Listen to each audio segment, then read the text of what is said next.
بسم الله الرحمن الرحیم. السلام علیکم ورحمة الله وبركاته. بینەران و بیسەران و خۆشەویستانی کەناڵی ئاسمانی پەیام و بەرنامەی دوانگەی خەڵک، سەلام و ڕەحمەتی خواتان لێبێ. ئەم کاتە و هەموو کاتێکتان باش، خۆشحاڵم لە ئەڵقەیەکی نوێی ئەم بەرنامەیە بە دیداری ئەوەی ئەزیز و خۆشەویست شاد دەبمەوە. ئەزیزان و خۆشەویستان، تەوەری ئەڵقەی ئەم جارەی بەرنامەکەمان پرسیارێ واکەین حکوومەتی هەرێم چارەسەری کام گرفتەی خستووەتە سەرشانی خۆی کە بەرۆکی خەڵکی هەرێمی کوردستانی گرتووە. ئەزیزان و بەڕێزان، بەڕاستی ئەم حکوومەتە وای لێ هاتووە خەریکە فاتیحای بۆ خوێنین، یعنی وەکو مردوویەکی لێ هاتووە. بەڕاستی تەواوی ئەو خەڵکەی کە ئەتیمادی کردوێتە سەر بەناو ئەم حکوومەتە، وەکو هاوڵاتیان ئەڵێن بەناو حکوومەتە، چکە حکوومەتداری وان نابێ، بەم شێوەیە نابێ، ئاگای لە خەڵک نەماوە، ئاگای لە شەقام نەماوە. یعنی بەفعلی وەک چۆن تۆ لە سیارەیەکای جامی سیارەکەت داخستووە لە دەرەوە، چ دەنگێک دێت، چ ژاوەژاوێک دێت، چۆن دێت هەوا دێتە ژوورەوە بەناو سیارەکە دادخستووە و ئاگار لێ نییە. ئەمان جامی ژیانی خۆیانیان داخستووە بەبێەوەی ئاگان لە دەرەوەی ئەم زۆنەی خۆیان بێ. هەمویان لە قەسر و ڤێلای خۆیانن، نایانە ناو خەڵک، ئاگیان لە خەڵک نییە، ئاگیان لە خەڵکی هەژار و فەقیر و بێنەوت و سەرما و برسی نەماوە. ئەوەندەی بۆیان ئەکرێ خەڵکی قڕەکەن، ئەوەندەی بۆیان ئەکرێ زەریبە لە خەڵک وەرەگرن، ئەوەندەی بۆیان ئەکرێ بەدەستی ئەوان بێ هەموو سەری سوچ و جادەیەک کامیرەیەکی چاودێری هی هاتوچۆی لێبێ، کامیرەی هاتوچۆی ئەوە تیژڕەوی، بەس بۆ ئەوەی پارە لە خەڵک بکەنەوە. یعنی فەنانن داهێنانیان هەیە لە وەرگرتنی پارە لە خەڵک، لە پڕکردنی جیرفانی خۆیان و نەوەکانیان. بەڵام وەختێ دێتە ئەوەی کە باسی خزمەتی هاوڵاتیان بکەی، باسی ئەوە بکەی بژێوی ژیان بۆ هاوڵاتیان دابین بکەی، کار و کاسبیان بۆ دابین بکەی، موچە لە کاتی خۆیان بدەی، ناتوانن. بە نمونە ئێستا بینین مانگی 12 بڕیار بوو موچە دابەش بکرێ، موچە دابەش نەکراوە، ئەوە مانگی یەک خەریکە تەواو بێچینە مانگی دووەوە، هێشتا موچەی مانگی 12 زۆربەی هەرە زۆری وەزارەتەکان دابەش نەکراوە. یعنی نازانی ئێستا بڵێ خەتای چێیە. حزبی یەکەم لە هەرێمی کوردستان کە پارتی دیموکراتی کوردستانە، جڵەوی دەسەڵاتی لەدەسە لەم هەرێمی کوردستانە، دوای ئەوە یەکێتی نیشتیمانی کوردستان دێ، هیچیان باچیان بەوە نییە کە پێیان ئەڵێ خەڵک برسیە، ئاگایان لە خەڵک نییە، ئاگایان لە گوزەرانی خەڵک نییە، ئاگایان لەوە نییە چەندین ماڵ ئێستا بێنەوتن. یعنی یەک نمونەی بچووکتانە دەمێ، وەزیری سامانە سروشتەکان ماوەیەک بەر لە ئێستا وا هات بۆ سەر شاشە، ئەتود ئیتر تەشبیهی نەبێ بە پەنجەیەکی عومەری فاروق ناگا، حەزرەتی عومەر ڕەزا و ڕەحمەتی خوای لێبێ، ئەوەندە بە عادیلانە قسەیە کرد کە ئەیود نەوت دابەشەکەین و ئەم یعنی ناڵین خەڵک بێ نەوت بێ، ناڵین خەڵک بێکارەبا بێ. ئیتر دنیای لێ کردبووین بە شامی شەریف، بەڵام وان نەبوو. یعنی پێشیان عیب نییە، ئێستا وای لێ هاتووە پێیان عیب نییە درۆژ بکەن. یعنی ئەو درۆیی کە دەسەڵاتدارانی ئەم هەرێماییکەن هیچ کەسێک نەیکردووە. بەڕاستی نەمان بیستووە و نەمان بینیوە. ئێمە بە حکمی ئەوەی تەمەنمان وە ئێستا لە هەڕەتی گەنجیین وەک خۆمان ئەڵێن، تا ئێستا شتیوامان نەبینیوە. یعنی زۆر سەیرە. ئەبێ حکوومەت کەی ئاوڕ لە خەڵک بداتەوە، ئەبێ حکوومەت کەی بێتە سەرخەت و بڵێ نەوت دابەشکەن، کارەبا لە کاتی خۆیان دابەش بکەن. معقولە ماڵی وا هەیە 24 ساعتە کارەبای نەهاتوێتەوە، ئێمە ماڵە پێویستی بە ئاوی گەرم نییە، معقولە لیترێک نەوت لە هەڵکشانە ڕۆژ بە ڕۆژ 50 دینار و 100 دینارە چێتە سەری، معقولە بەنزین هەرگرانە، معقولە لە سلێمانیە غاز دەست ناکەوێ، باشە معقولە ڕۆژانە 250 تەن بۆ ناوخۆ دابین کراوە و 300,000 تەن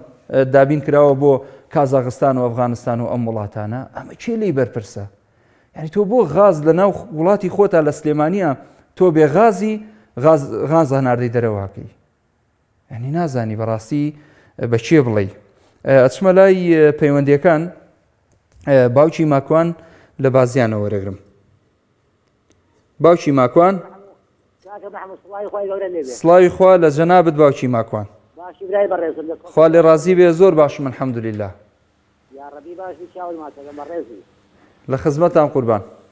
والله کاکە محمود جان، ئەم حکوومەتی هەرێمی کوردستانە لێبۆتەوە، لە هەموو ڕێکەوە لێبۆتەوە برا ڕێزەکەم، لە هەموو ڕێکەوە، نەک هەر لە ڕوخ مەگوزارە، لە هەموو ڕێکەوە تەواو بوو. بەڵام خەڵک وایە زێرانێ، خەڵک وەڵە بخواتە خراپە نادا. برا ڕێزەکەم لە مۆرجی سەرمایە عەنیەوە چی ویژدارێکە کە نەوت نایە بە خەڵک، ئەوە حاڵ کارەبا و ئاوەکەیەتی ڕاستە يعني متي ناقب خرج كردستان تاكي أم هموناقي قبولة كر بود أنيان تيزن بود دفاع عالية كان زور بلاوسين براي برزن لا صلاة بدي جاي سيدو سال شبنيتي سيدو سال حكم الراني كان محمود برزن ما كارصاته براسي يعني تو نتواني تنها كهرباء بخلق ساقي نتواني لسالك يكبر بالنوز يبقى الاجتماعي خود يبقى الاجتماعي حتى صال خير بورش حتى صال خبات بوكا روغلي خوي جوراك او بكوش هذا لكن راح يستفيد الرئيس هذا والله بداك وحكومه زور ديباكا او الاساس شادي حكومتها هي جرفت بالرئيس اما شو كذا حكومتي اليوم شهر السنه كان جرفت يا ولاد يختصر شاني خوي الراسيه او حكومه شاني خوي تنها طالع كني هريم كردستان عذاب داني هم اجتماعيتي يك بيش خرج كردستاني ويخلق صدي خويا القد الريبو هندراني ويفوت خنكا بشكي توش الشتي وبراي برز بشكي توش نخوشي نبطيبوا أول شيء كلام على يطاروا بيجي مسألة أصورته والناس أنا شيء كلام جازينه أو جازينه أروي الجلاك الشو شاي رش أخواته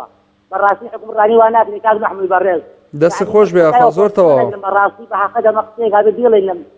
على من بري برز أنا أو فاضسيون يزور تعال مرة لها مريك وكاز محمود جان بلا قربان بلا أو فاضس ماني بعد بني يكبر براي برزم بن بيكبر وفشل في حكم دروسن كاكا الحكم الراني وأنا كني كتشانا كني دي كتشانا كني خواهد استانو ما صلاة به دەست خۆش بێخوا زۆر سپاس سپاس بۆ پەیوەندەکەت باوکی ماکوان مام جەوهەر لە کۆیەوە فەرموو کاک محمود شەو باشۆنی بەرز هەموو کاتت باش سپاست دەکەم حکوومەت لای چاویستە سەرشانی خۆی کۆیلاتی برسێتی دەربەدەری نەهامەتی کوشتن و برین و هەروە خاکفرۆشتن خۆفرۆشتن و هەروە بازی دەرامەتێکی زۆر کارەبای زیرەک پێوەری زیرەک ئەوانە هەر سەرشانی خۆی بەسەلوێکی تەسەرە بە سێ مانگ موچەک دەدا لە لاکاو دەرە 200 ملیارەکە هات موچەی خەڵکی کوردستان 200 ملیارە کاک مەسعود و کاک بابی 200 ملیارە ئەدی پارەکانی دیکە لەکوێیە یعنی 30 ساڵە لەگەڵ مامدەلار و کاک مەسعودی کورد دەسەوسێنەوە بە هەموو سەرکردە سیاسە گەندەڵەکانی دیکە کە لەگەڵیان خۆیان ماسکی دێ لە ماڵی دانیشتن و بە باشترین موچە و بەبەرتیل و بەولا بە ناوی کوردایەتی و خێری شەهید و ئەنفال و چیمیا بەران لە ماڵی خۆیان ماست کرد و قسان ناکەن ئەوە حیاتچوونی ئەو هەموو حیزب سەرکردە سیاسانی کوردستان نییە لە بەغدای بایەک بین لە چی یەک بین لە بەغدایش حیای کوردتان برد لێرەش حیای خۆتان برد لە دنیادا ڕەسیدتان نەما باسی چ دەکەن باشە نازانم ئەو میلەتە بە تەمای چییە 30 ساڵی دیکە بەرەو نەهامەتی 100 ساڵی دیکە بەرەو کۆیلایەتی 1000 ساڵی دیکە بەرەو خوێڕشتن و نەمانی و برسێتی بەرە پێم برێ میلەتی کورد بە تەمای چی یعنی 6 ملیۆن کورد توانای 10,000 کەسی نییە ڕاپەڕی یعنی معقول نیە 6 ملیۆن کورد توانای 10,000 کەسی گەندەڵ و دوسوزەرەگرنێت مام جەوهەر لە مەسەد بازانی وابی کوردی خەڵک کردێ کوردستانی دروست کردێ و لە هەروەها لە بابیل و لە حەمەی حادی مەحمودی مەلا عەلی و حتا دوایی بە نۆسیروان شتەوە لە قەبرەکەی یعنی معقولە تعادا لە کوردەکەت وەڵا ئەوڕۆکە موسە لەدرێت 200 ملیارەکە هات یادی 200 ملیاری مانجی دواتر چلێ کرد کاک بەسوور کاک بابیل کاک قوبات کە ڕەسیدی سێتە غارەتان نییە کاک میەچیر کاک مەسەد میێنەری باتی لە سەری ڕۆژ دانیشتی بەستە ئازاوی دەچێڕیلۆ وەرە بمگوشە باسە یا وەرە سەرخەت با قسان بکەیت هەتاکەی تعادا لە کوردەکەی کاک مەسعود لەبەر چی تعادا لە کوردەکەی لۆ ئەو کوردە هەموو خزمەتکاری دەنابتە 50 ملیۆن کرد خزمەتکاری دەنابتە بۆ خۆت پیاوی تورکی بابیل هەمووتان پیاوی عەجەمن لۆ زۆر عەیبە لۆ مەلا عەلی نایەتە سەرخەت زۆر عەیبە لۆ سەلاحەدینی نایەتە سەرخەت لۆ حەمەی حادی مەحمودی کۆرەی مەسعود نایەتە سەرخەت لو أمري سيد علي نهاية السرخت مام جوهر مام جوهر بصي على كل مكان تعدال كل مكان مام جوهر يوادارم جل من بيه صدامي لنا بني أنقذنا ودبا مام جوهر إن الله مع الصابرين إن شاء الله أو بنا مالي طارباني بازاني حتى بزديني بيدكا وەکو سەدامی لە تەبەرپەتی عەدام دەست خۆش بۆ پەیوەندەکەت سپاس دەکەم مام جەوهەر زۆر سپاس بۆ پەیوەندەکەت دەست خۆش بێ ئەچمە لای کاک حەکیم لە زەردەلی کاو ئەم کاتێ باشەوە ساگیان چۆنی کاک حەکیم گیان قوربانی تۆم دەستەکانی خۆشیە بەس کەمکەمە هینەکەن تەوەرەکە دابەزێن هەخوایە وەکو ئێنارتی دای بەزێنیەوە وەڵا بنجارە ئێمەوە بپرسم زام زەردەلی کاو لەکوێیە زەردەریکا و قوربان گیان لە ناحیە شێختەویل سەر بە کەلاری ئێمە بەڵام لە دەربەنی خان دەتەواوە لە دەربەنی خانەوە بەڵێ قوربان یاخوا لەشە ساغ بێ بەفرباری لای ئێوە وەڵایی هەتا ئەگەر بەڵێ وێ هەتا سەرکەری کەوەڕێ باری تارەکەی خلە بەرەکەت بێ ئیشەڵڵا. ئەی کاک حەکیم گیان ئێستا جەنابەت گلەی چییە لەم حکوومەتە ئەتەوێ بڵێ چی؟ وەڵی مامەساگیان گلایی تایبەتیمان لە ئێوە هەیە ئەوە ڕاستیەکێت ئەی خێنە سەر چاومان ئەیقەینا ئیسە مامەسا عەلیبادر ئێمە هەرچیمان هەیە قورئانەکەیە بە گوێرەی قورئانەکە ناتوانێت داواکاری بکات لەم حکومەتە زاڵمە کە لە خوا ناترسێ وەڵاهی نازانێ خوا هەیە ئەی باشە لەو خوا ناترسێ چەکی دەستی بستومان دوعایە والله دوعای ئەم دەی ئێمە لە هاچی کرایە لە بنی هاوردە خەسەم بخوا زاڵمی وای لە بن هاوردە واللهی بەتەوان نەبووین بە 50 ساعت لە کۆ گرت ئەیقەینا ئەم حکومەتە باشە ئەم مناڵە کە کردیان دەسەرەوەی حکومەت خۆیان دایانناوە ئەی بۆ داوا ناکەن نەوت برا بۆ ئەیداتە تورکیا کاتە ملپەکەکە بۆ ئێمەی نازن باشە براوە قاتەکەی لە چەند چەباڵ یعنی ئێوە بۆ ناتوانن داواکاری بکەن ئەوەی تاکساسۆتان لەدەست دێت ئەم هەموو حیزب ئۆپۆزیسیۆن ئەوەنە ئێوە ئۆپۆزیسیۆن تا خەڵکن تابداتی بەڕاستی و بەجددی قسەی بۆ ئەەکەم یعنی ئەمە نییە بڵێ لانگری شاسوارم یا لانگری کەسم لانگیری ئەوانە نی تێگەی بەڵام قسەی حەق و ڕاستیەکەی یعنی تۆ ئەمە 8 ساڵە نەوت تۆزێنێک غازە ئاوای لێکی پارەیە نایدەی پارە لە بەغاوەتێ نایدا باشە خەینا ئەوتیان کاک حەکیم سەیری کە با من قسەیە بۆ براگەورەی خۆم بکەم فەرموو ئەم قسەیەم دڵی هەندێک لە خۆمان نیگەرانەکە باشە هەر کەسێک بەڵێنێکی دابێ بە خەڵک ئێستا بۆ نمونە باسی پەرلەمانتارەکانی کۆمەڵەکەم بە بەغدا و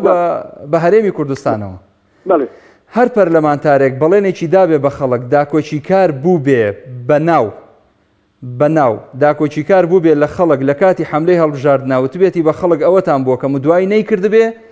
دڵنیا بەخوای گەورە لە دنیا پێش قیامەت ڕیسوایەکە وەڵی خۆی سەر ڕسوایی چییە کاک مەحموود جان ئەمە لەمە دڵنیا بە جا سەیریکە ئەگەر کۆمەڵ بێ ئەگەر یەکگرتوو بێ ئەگەر گۆڕان بێ ئەگەر نەوەی نوێ بێ پارتی وێچێتەوە دەستمان لێ شۆردونەتەوە هیچ بەڵێنیان نییە مامۆستاگیان ئێمەمە بەسمان عامە بەخوا گلەیەکەم ئەوە نییە بڵێ نانا حەقی خۆتە من قسەکە لە خۆمەوە دەست پێکەم باشە لە نوێنەرەکەی خۆمەوە دەستی پێکەم ئێستا 7 پەرلەمانتاری هەیە لە پەرلەمانی کوردستان هەر پەرلەمانتارێک لەوانە من لێرەوە کاکە من دوعای لێکەم خوایە گیان هەر پەرلەمانتارێک لەو 7 پەرلەمانتارەی کۆمەڵ ئەگەر ڕۆژێ لە ڕۆژان بەڵێنێکی دابێ بە خەڵکو و ویستی بێتی داکۆچی کاری خەڵک بێ بەڵام نەیکرد بێ یا ڕەبی خوایە گیان لێی قبوڵ نەکەی ئەدای چۆنە کاک مەحموود گیان من حەز ناکەم زۆر کاتی خەڵک بکوژم لە خزمەتتاین یعنی خەڵکیش داخالە دڵیا یعنی تۆ ناوی خۆت و ناو حکومەت کاکە من ئیسا هەموو سیارەی دنیام بنێ نازانم سیارەی لێ خوڕم کە لێی ناخوڕم لێی ناتم ملی خەڵک بشکێنم کاک یعنی ئەم حکومەتە نە ئەڕوا نە پارەی خەڵکەدا نە بەنزینەدا نە گازەدا نە پارەدا نە بایعیەدا نە شتێک دادینەکە هەموو شتێکی داتە کۆمپانیا بۆ ئەم حیزبانە بۆ نایەنە جواو یعنی ناوێرن لێتانە دەن ئەتان کوژن برا ئەوە خەڵکی من هاوڕام لەگەڵ قسەکانتان 100% قسەکانە زۆر زۆرتەوە مامۆستاگیان ئێمە ئەوەی کە ئەکرێت فەقیرە ئیکا وەڵڵاهی کوڕاغان نییە وەڵڵاهی کوڕە شێخێک نییە وەڵڵاهی ڕزاڵمێک نییە دەوڵەمەنێک نییە هەمووی فەقیر و هەسارە یعنی تۆ سیرکە ئەم خەڵکە هاوارەکات ئەوخوا ئەم حکومەتی گوێی ناداتێت لەخوا ناترسێ ڕۆژێ لە ڕۆژان ژێروبانیکە بەسکم ئەو خوای گەورە دوعای فەقیرێک و بێوەژنێک و دایکەش شاهیدێکی قوربەسەر کە مناڵەکەی ڕۆی نیۆی ئیسەیش نهاتوو تەواوە من لەگەڵ قسەکانتان کاک حەکیم گیان یاخوا بێوەی بی خۆشحاڵین بەڕاستی ڕەخنە کە ئەگیرێ ئینسانە بێ ئەو کەسەی کە ڕەخنەی لێ گیرێ بێ پێی گەورە بێ ئەبێ بۆ ڕەخنەیە گەورە بێ نابێ پێی بڕوخێ و نابێ پێی ناخۆش بێ و پێی قەڵس بێ بەعکسەوە ئێمە ینی سنگمانە بێ زۆر فراوان بێ هەم لەبەرەوەی خۆمان بە موسڵمانە زانین هەم لەبەرەوەی پێمان خۆش بێ ئەگەر خواریەک خێچیەکمان هەبێ بەرامبەرمان پێمان بڵێ خۆتان ڕاستکەنەوە بەڵام سەرباری ئەوەش سپاس بۆ خوا ئەتوانین بڵێن جیاواز لەو 111 پەرلەمانتارەی کە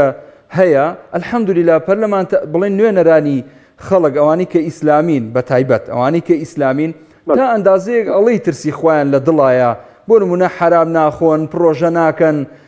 شتی وەهمیان نییە ساختەچێتی ناکەن قوماربازی ناکەن دوو لە ڕووی جەنابەت سوزانم یعنی کۆمەڵێک شتیان هەیە تا ئەندازەیەک ئەڵەی ئەم مواسەفاتانەشیانتیا هەیە بەڵام کەس بێکەم و کوڕی نییە ئەگەر من پەرلەمانتارەکەی خۆم پێڕاز نەکرێتەوە ئەیتر من بۆچی باشم ئەی بۆ باسی دینداریەکەم ئەی بۆ موسڵمانم وەنیە؟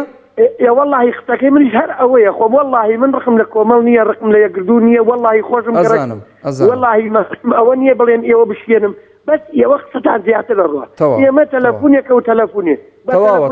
خەڵک ناوێرێ ناوی خۆی برد قسەکانت لەسەر هەردوو چاوم ناوێرێت تەلەفۆنکان ناوی خۆی برد یاخوا مۆفەق بی قسەکانت لەسەر چاومان حاڵی بەڵام داواکارین هەیە لە جەنابتان داواکاری بکەن لەم حکومەتە زاڵمە تۆ دەبێتە سەرخەت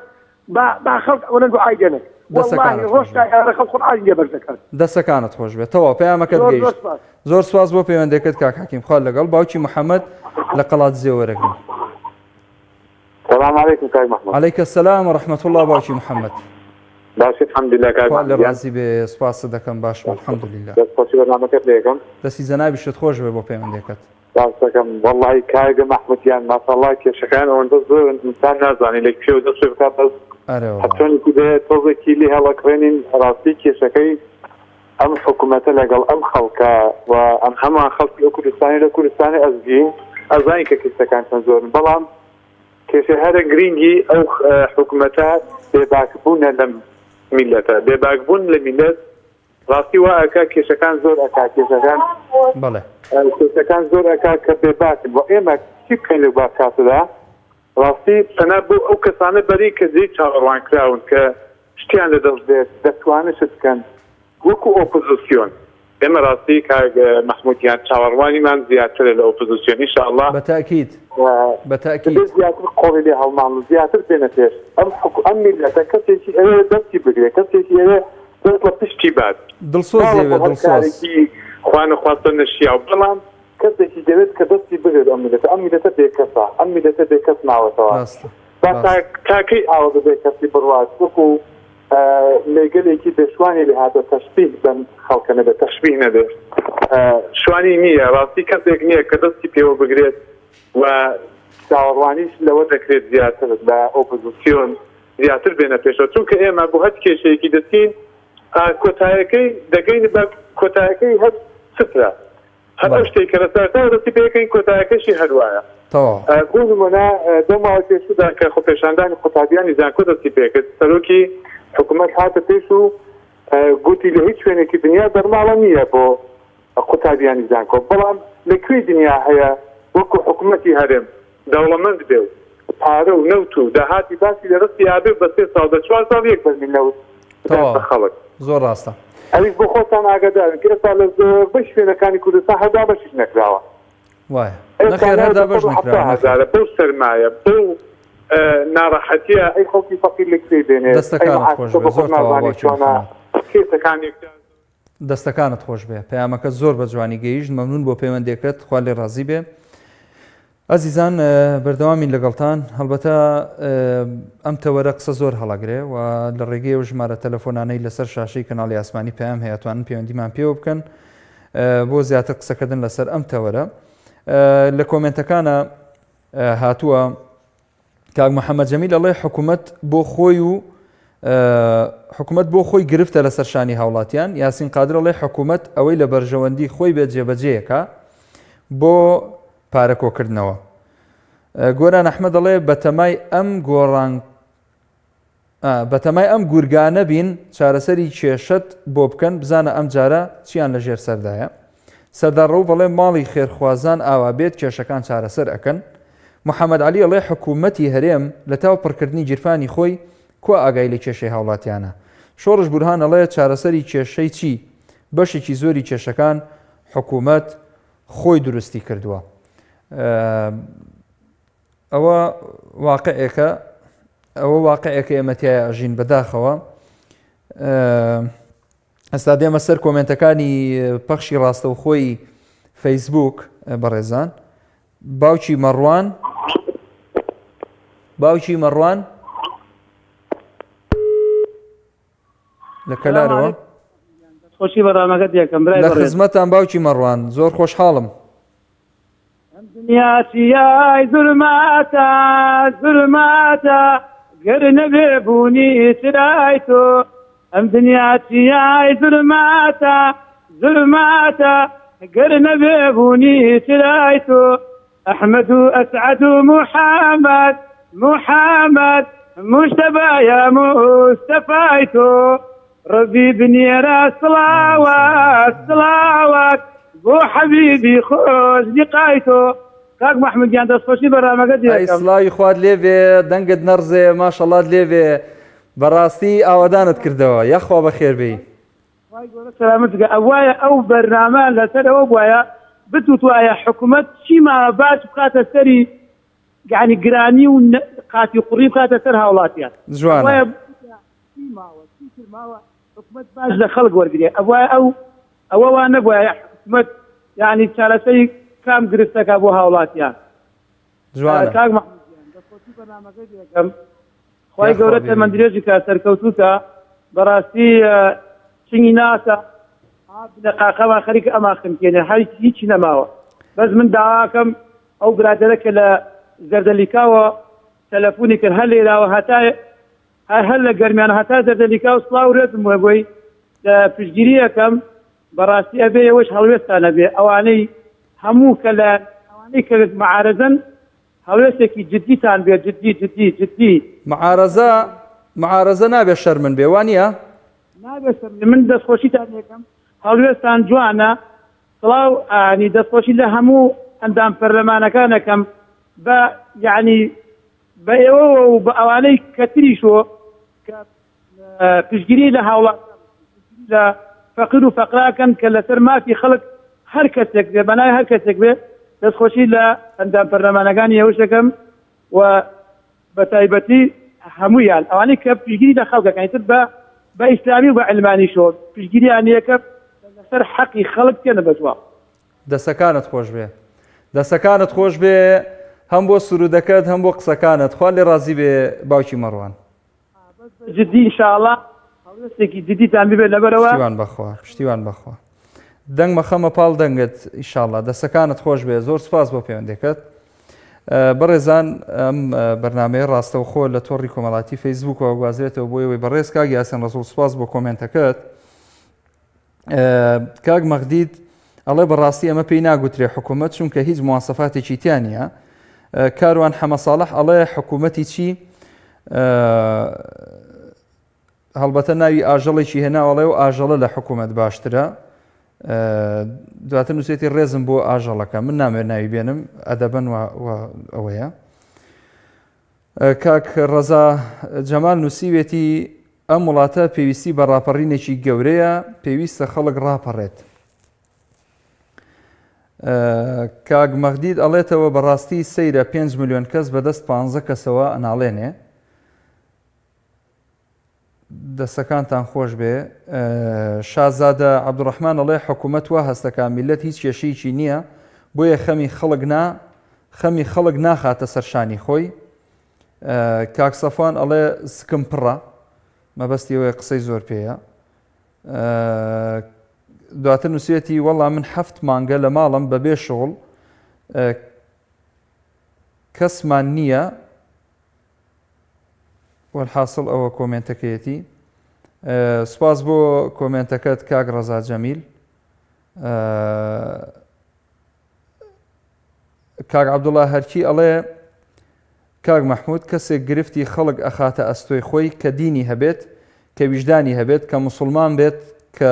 لەخوا بترسێت برام تکایە ژمارە تەلەفۆنێکی زیاتر ژمارە تەلەفۆنێکی زێن دابنێن وەڵا حەقی خۆتە منیش ماوەیەکی زۆر ئەداواکەم و داینانێن گلەیی بێ لە ئیدارە و ئەو بەشە هیوادارم بە دەنگ داواکاریەکەم هەنەوە بێن لەگەڵ جەنابتا کاک عەبدوڵڵا هەرچی هەچمە لای پەیوەندیەکی تر کاک ئەحمەد لە تەچێ وەرەگرم السلام عليكم كاك محمود جان. وعليكم السلام ورحمة الله وبركاته كاك أحمد جان. باشي برام باشي دمو بس. رازي بسواسي زنابتكم الحمد لله. يا خوي والله كاك محمود جان من فوكاري قيران وبيانا وتشتا بشي زوري أجرمو بو خلقك. بله. خلقك خطايتي. خەڵک خەتایەتی زەلانێک لە تەچیەوە تەلەفۆنی کردووە لە تەچیا هیچ قەیرانی ڕادوشت نییە یعنی درۆی شاغداری ئەو هاکەن زۆر عەجایبە یعنی دەسەڵات درۆکە بۆ هێنارتی کردووە کەواوتێتی لە تەچیا هیچ قەیرانێکی ڕاز نییە کە من خۆم دانیشتووی تەچیم پێرەکەی درۆی ئەوها ئەکرێ ئەم خەڵکە خەتایەتی ئەم خەڵکە خۆی قبوڵێتی بەس کاک ئەحمەد ڕەنگە ئەوەی کە پەیوەندی کردوواڵێ لە تەچێ غاز ئەزمەینیە ڕاستکە ڕەنگە ئەو بۆی بێتە ماڵەوە غازەکەی بۆ دێن لە ماڵەوە لەوانەیە ئەو کۆیلە بێ ئەوەیە ئەیوانە تەچیام خوای زانێ غاز دەست ناکەوێت وەزع خراپە ئیتر وەزعی خەڵک باش نییە بەڵێ والله نەوت نییە نەوت کوا هەیە باشە محمود والله هەر کەسێ هەر مەلایەک هەر ڕیژدارێک هەر عەبابەشانێک دەنگ بەم دەسەڵاتە بدا گوناحبارە تاوانبارە زۆر زۆر چونکی ئەمە ئەوها ناڕوە ژیان ئەوها ناڕوە بەخوا وەزع ئەوها ناڕوە یعنی ئەم خەڵکە تاوانبارە بەخوا بەو شێوەیەکە قبوڵێکات جوانە دەستەکانت خۆش بێ کاک ئەحمەد کاک محمود گیان گیانەکەم پەیامەکەت گەیشت وەزعی خراپە کە سادان نییە من خۆم لە بازاڕم ئەزانم وەزعی خەڵک چۆنە وەزعی خەڵک خراپە بەخوا زۆر تەواوە دەستەکانت خۆش بێ زۆر سپاس بۆ پەیوەندیەکەت خوا ئاگادارت بێ خوا لەگەڵ بێ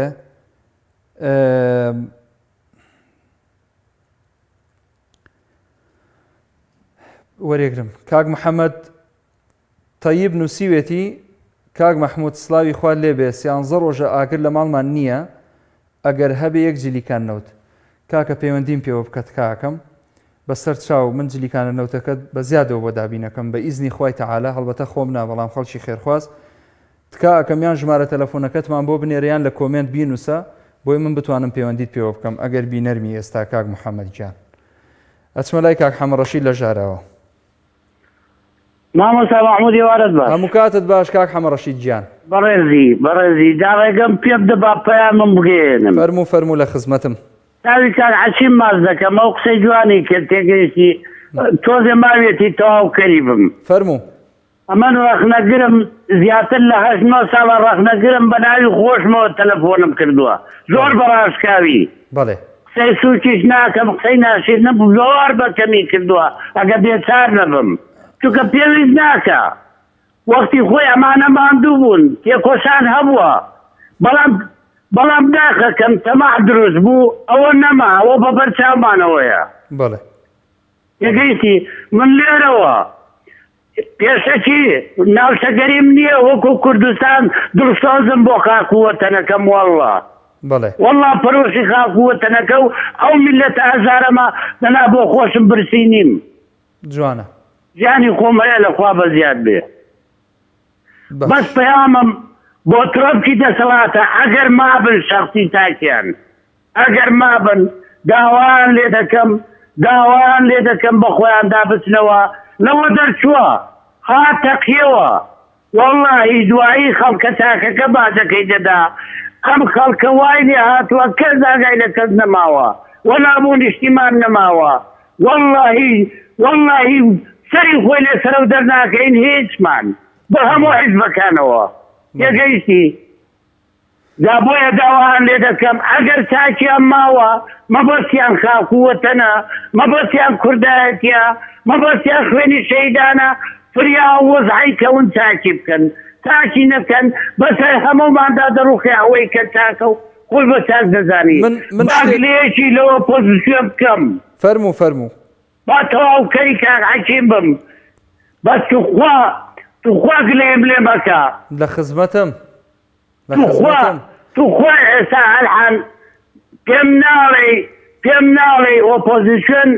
لە یەکیان نەبێ ئەویش نازانم بۆ لەو کوێ دەڕوا کە ناوی شاسوارە ئەوانەی دی لە ئەنجومەنی باڵا و لە نازانم کوێ نوێنەریان چ دەکا بدی ناکێتان هەیە ئەنواع شتتان هەیە ناویشتان لە خۆناوە ئۆپۆزیسیۆن من بە حیزبەکەی خۆشم دەڵێم گوناحتان دەکا وەڵڵاهی بازتان داوە بازی زیاتر دەدەن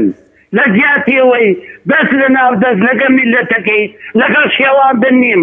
شندینە قاقای ئەو زاڵمانەی کە خۆپەرستن ئەوانەی خەریکی قۆرەکارین دەستیان لەگەر نینێن بووە لەو میلەتەی لەگەر لەبەرچی دوایی کە قەوما نە ئەوانیش دەمێنی نە تۆش دەمێنی نە منیش دەمێنم زۆرم پێ ئەگەر مێزگر با زیاترم دەبوت باڕێ لە برادەران منەزم دەستخۆشی دێ لە خزمەتین کاک حەمڕەشی زۆر سپاس بۆ پەیوەندێکت ئەگەر بڵێن هیچ نەکراوە ئەوە بێئینسافیە نەخێر زۆر شت کراوە بەڵام تموح لەوە زیاتر ئەخوازێ پێویستە زیاتر بکرێ و پێویستە زیاتر جوڵە بکرێ و پێویستە ئۆپۆزیسیۆن زیاتر خۆی لە شەقامدا وە دەرخە بەڕاستی من هیوادارم ینی ئەو گلەیانەی خەڵک بە هەند وەربگیرێ بە جددی ئەم قسەیە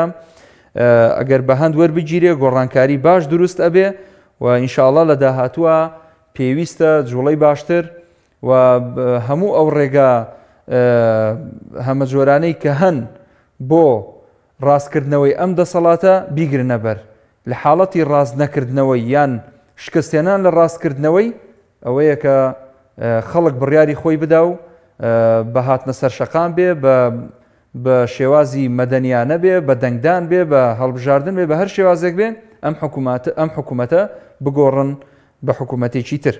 باوکی ئەنەس لە سەی سات خەوەرەگرم سلام علیکم عەلەیکە سەلام و ڕەحمەتوڵڵا باوکی ئەنەس وەڵی من گلەیەکم لێتان هەیە بە تایبەتی لەلایەنە ئیسلامیەکان فەرموو لە خزمەتین ئەزانیتی مزگەوتێ لە کەلار ڕووخاوە باشە بۆچی ئەوە نەبەسادە ئەو مزگەوتە وا پیشانەدەن بۆ لەسەر ئەستوچی ئەو شاشە ئەو هینە پیشان نادێ ئەو حەفارە ئەدا لە دەمی ئەو ماڵی خوا بۆ ماڵی خوا لەسەر ئەم زەویا تەجاوازە بۆ ئەوان تەجاواز بین ئەمە یەک دوو خوا عەرز و عاسمانی دروست کردووە چوار ڕۆژی درست نێژێرە و غڵە ئەو گڵە ئاەتم خانی خوا تەجاوازە ئەی باشێکی ئەم تەجاوازێن تاکەیەمە هەر بەردەوام بنەمانە ئەها باوکی ئەنەس ینی سەیری براتکە من ئەوە مۆبایلەکەی خۆمە حەزەکەی ڤیدیۆکانت پیشانەدەم دوو دانە ڕۆژە خەریکین ئاخر دەنابێ ئەم خەڵکە بزانم حکومەتە چۆنە کەس نازانێ تاویان کوێرە بەخوا نازان ئەبا لەسەر شاشە یەک بتووکەمە لەسەر شاشە بووە لە سوچ یەک دقە باوکی ئەنەس باوکی ئەنەس نە ئاڵ هەیە نە کارەبا هەیە نە غاز هەیە نە نەوت هەیە باوکی ئەنەس نێژوێری قسەکەی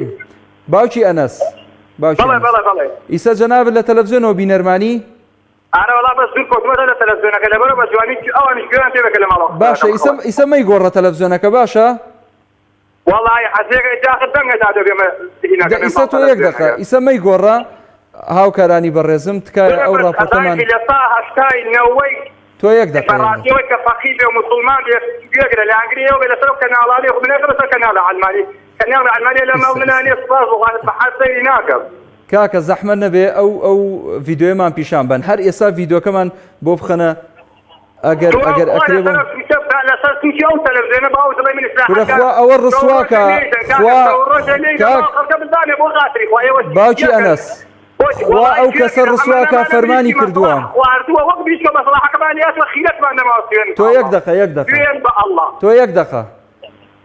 ئەوە ڤیدیۆکەیە ئێستا من با سەوتی من بڕاتکە بە بەس ڤیدیۆکە بڕوا سەوتی من بڕوا وا ئەوە ڕسواکە ئەمری پێکردووە ئەو حەفارێ باتە ئەو شوێنە ئەو مزگەوتە بڕوخێنێ خوای گەورە زەلیلیکە خوای گەورە وای لێ بکە هەرچی هەیە و نییە لە داودەرمانە خەرجیکە ئینشاءڵڵا ئەوە بەڕاستە ئێمە ناو زگمان لە خەڵکیۆمەتی خەڵا بۆ منە باسنەوە حەفاران بەرباران کردا سوێن بەو ئەڵڵا نەفسی منی بەدەسەلوێ بۆ بەرناران نەکرد با گولێکم بەرکەوت داقەی چیەکە وەڵا برا ناوجەر وەڵی شەیدی وەڵی مەلا خیرەتی نەما شێخ خیرەتی نەما دەروێش خیرەتی نەما ئیسلامی خیرەتی نەما موسڵمە هیچ ئەوە نەما مریشتی مەسڵح خواردۆ مەسڵح عەمالیاتە سوێن بە ئەڵڵا لا حول ولا قوة إلا بالله برا با بە غیرەتمان ماوە بەس کەسمان لەگەڵ نییە بە قوربانی چاوت بم کورە کاکە گیان حەق خۆشە لەسەر شاشە لێ دەبا بمان فشادێ شاشەکە بگرن بابی تەقێنەوە سوێن بە ئەڵڵا ئەڵڵا پشتگیری دەکا بۆ موسا فرعون شوێنێک و 8,000 لەگەڵا بوو ئەو 8,000 ڕسوایە لە قورئانە خوا باسی نەکردووە بەس باسی لە ناوچوونی فرعون بە تەنیاکە 8,000 لە فرعون ڕسواترن ئەوەی شوێن ئەوانە بکەوە لەگەڵ یان نابێ دوێن بەو ئەڵڵا لەوان ڕسواترە لای ئەڵڵا وەک یەک وایە یەک دەست خۆش بێ پەیامەکەت گەیشت سپاس دەکەم مەمنون باوکی ئەنەس ئێمە بەڕاستی چەند ڕۆژە لە هەوڵین ئەو واقعە وەکو خۆی پیشان بدەین ئەگەر چی مزگەوت ماڵی خوایە هیچ کەسێک بۆی نییە دەستی بۆ درێژ بکە ئەرزی خوایە بە پارەی خێرخوازانەوە مزگەوتە دروست کراوە یعنی بەڕاستی هیوادارم خەڵکی خێرخواز ئەوەی کە ئیمکانێتی هەیە و پارەدارە دووبارە دروستی کاتەوە ئەم جارە پشتێنێکی بۆ بکەن کەس جورئەتی ئەوە نەکا لە مزگەوت و ماڵی خوا نزیک بێتەوە ئەرزەکە هەرچیەک بێ و هەرچۆنێک بێ تەجاوز ناونیشانێک نییە بۆ ماڵی خوای پەروەردگار ئەوەی ماڵی خوای پەروەردگار کە مزگەوتە دەست بۆ مزگەوتی خوا و بۆ ماڵی خوا ببە ئەوە تەجاوزە ئەبێ ئەو پەنجەیە ببڕێتەوە ئەبێ ئەو دەسە بشێنرێ کە دەست بۆ مزگەوت و ماڵی خوا ئەبە العزة لله ولرسوله وللمؤمنين ئینجا بەڕاستی ئەبێ خەڵکی ئەو گوزەر و منتیقەیەش مووقیفیان هەبێ بە حیزبەکەی خۆشمەوە ئەبێ خەڵک لەو منتیقە و لەو سنوورە مووقیفیان هەبێ بە ئەندامەکانی خۆشمانەوە بەو خەڵکەش کە ئیسلامیە و کە لەو منتیقایە ڕێگە نەدا بێڕێزی و بێئەدەبی بەرامبەر بە مزگەوت و ماڵی خوای پەروەردگار بکرێ ئەبێ ئەو پەنجانە بشتێنرێن کە فەرمانەکەن مزگەوتی خوای گەورە بڕوخێنرێ ئەچمە لای کاک هەنگاو لە چۆمانەوە السلام عليكم عليك السلام ورحمة الله وبركاته كاك هەنگاو گیان ڕاوڕێزم بۆ جەناب و هەموو کارمەندان و بینەران و تەواوی ستاتی پەیامی پیرۆز زۆر سپاس کاک هەنگاو مۆفەق بیبراکەم کاک محمود کەس و هەوایەکی زۆر بەفراوی و بایەکی ساردا لەناو ڕەهێڵەکی سارد و سڵی زستانی ئەو ساقاویدایە بەڵێ وایە ئەڵێن زۆر سەرمایە و زۆر ساردە ڕاستە بەڵێ ئەوجا هەر لەگە بایی بەفری دینی بایەکی زۆر سارد بەڵێ جانەکەم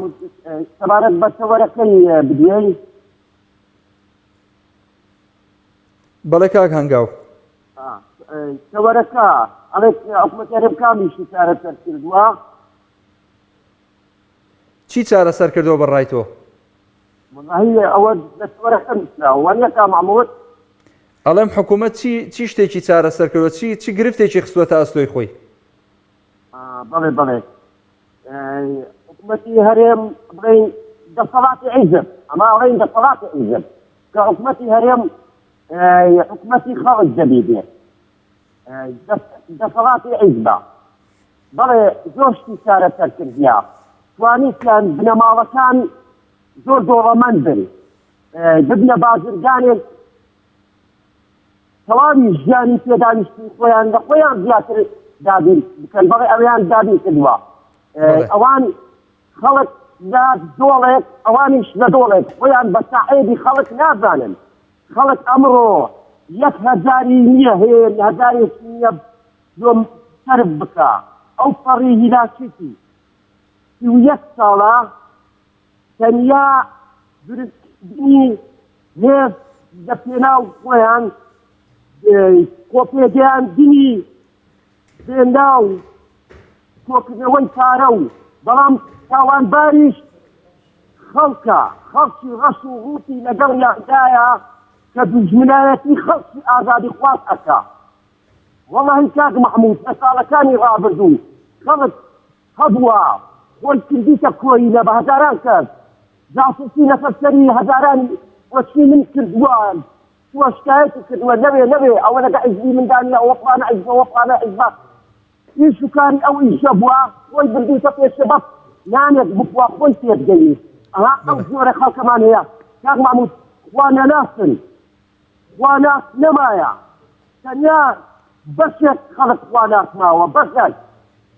زۆر بەشی زۆرتر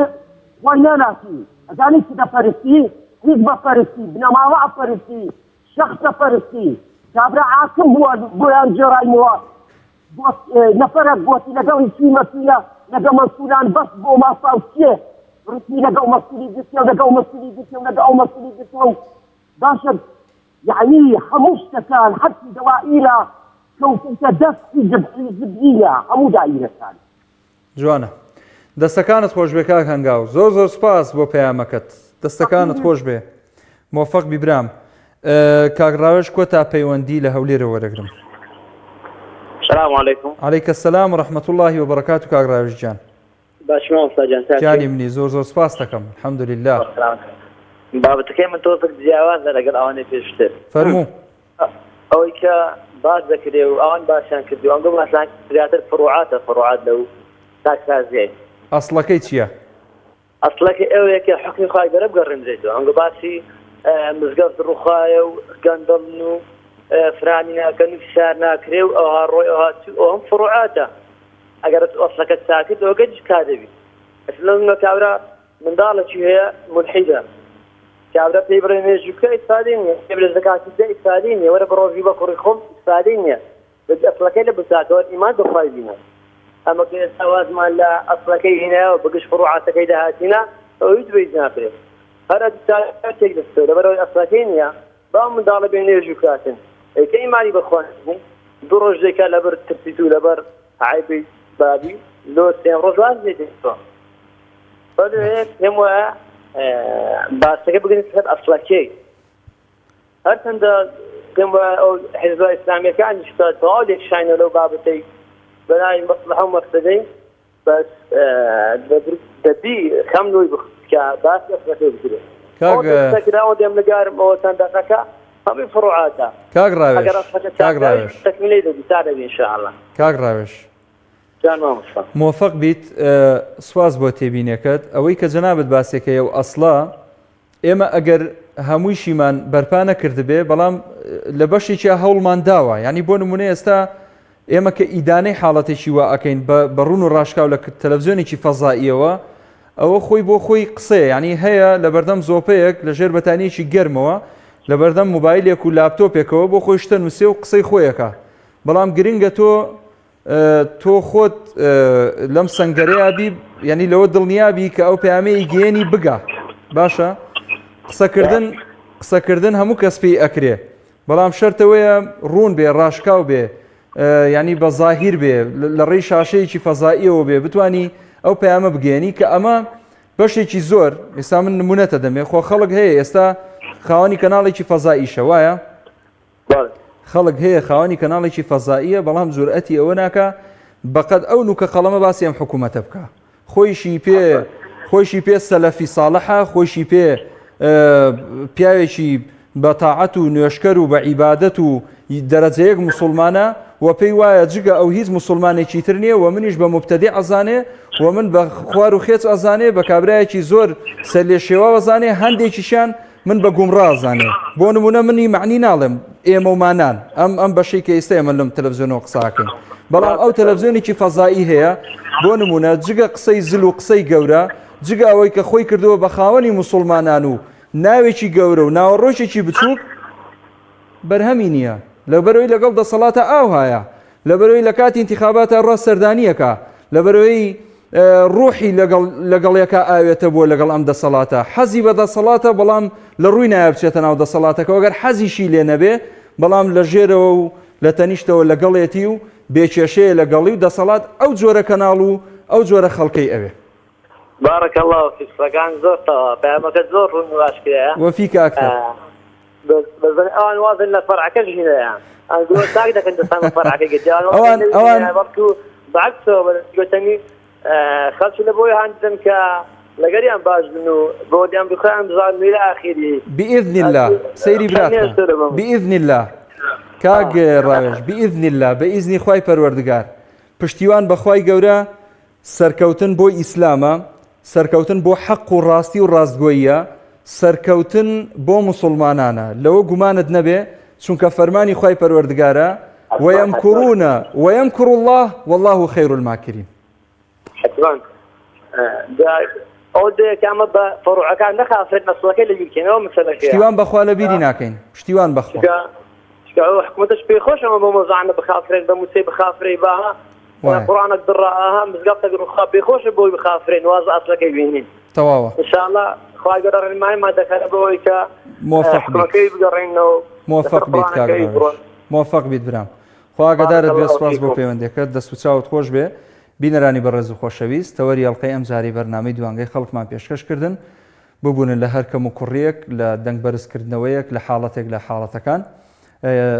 هیوای سەرکەوتن بۆ هاوڕێیان مەخوازم تاڵکەیشی تریان بەرنامەیە بەخوای گەورە و میهرەبانتان ئەسپێرم. ئەسەلام عەلەیکم وەڕەحمەتوڵڵاهی وبەرەکاتوه.